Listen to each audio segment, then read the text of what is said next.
இன்றைக்கி ஒரு mini vlog பார்க்கலாமா? ரொம்ப நாளாச்சு நம்ம வாய்ஸ் கொடுத்து.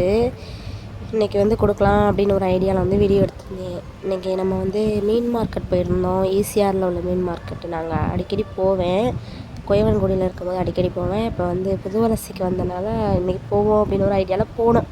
போயிட்டு அப்படியே வந்து கரும்பு ஜூஸ் குடிச்சிட்டு, சளி பிடிச்சிருக்குன்னு அடங்காமல் அந்த கரும்பு ஜூஸையும் குடிச்சிட்டு அப்படியே வந்து பேசிகிட்டு இருந்தோம் நானும் முக்கியம். இன்னொன்று என்னென்னா, இது ஈசிஆரில் வந்து 14வது பிரான்ச்சாக வந்து பெஸ்ட்டு மம்மி வந்து ஓப்பன் பண்ண போகிறாங்களாம்.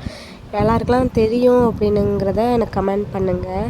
அந்த ஓப்பனிங்க்கு வந்து யார் வர்றது அப்படின்னா, Bigg Boss title winner season 9 Divya Ganesh தான் வர்றாங்க அப்படின்னு வந்து நான் இன்ஸ்டாவில் பார்த்துருந்தேன். நான் அதோட முகிக்கிட்ட சொல்லிட்டு வந்திருந்தேன். அப்படின்னு யார் அப்படின்னு கேட்குறான். அதோட இவங்க தான் அப்படின்னு சொல்லிவிட்டு அதோட ஊருக்கு கிளம்பியாச்சு மீனையும் வாங்கிக்கிட்டு.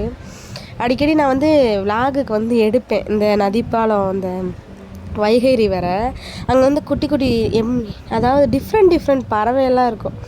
அதை வந்து எடுப்பேன். ஆனால் வந்து அப்லோட் பண்ண மறந்துடுவேன். அதோட வீட்டுக்கு வந்தாச்சு. வீட்டுக்கு வந்துட்டு அப்படியே ப்ரானையும் ஃபிஷ்ஷையும் வந்து சமைப்போம் அப்படின்னு ஒரு பிளானு. மீனை வந்து பொரிச்சிட்டு ப்ரானை வந்து கிரேவி மாதிரி வைப்போம் அந்த மாதிரி பிளான் பண்ணிகிட்டு இருந்தேன்.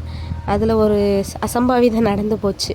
இஞ்சி பூண்டு பேஸ்ட்டை அரைச்சிட்டு அதோடு வந்து கொஞ்சம் அதிகமாக இருக்கவும் நான் என்ன பண்ணிட்டேன், கிரேவியில் அப்படியே போட்டு விட்டுட்டு அது கொஞ்சம் அதிகமாகிடுச்சு.